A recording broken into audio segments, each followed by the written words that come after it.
Diqqət! Borcu olanlar belə tələyə salınır. Təhlükə ilə bağlı çağırış.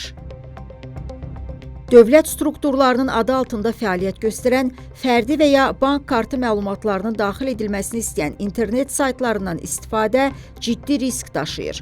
Report bu barədə Dövlət Vergi Xidmətinə istinadən xəbər verir. Son vaxtlarda sosial media platformalarında xaricdə qeydiyyatdan keçmiş vergi borclarının güzəştli şərtlərlə ödənilməsi imkanını təqdim edən və rəsmi dövlət strukturlarına aid vizual tərtibatdan yararlanan internet səhifəsi ilə bağlı məlumatlar geniş şəkildə paylaşılır.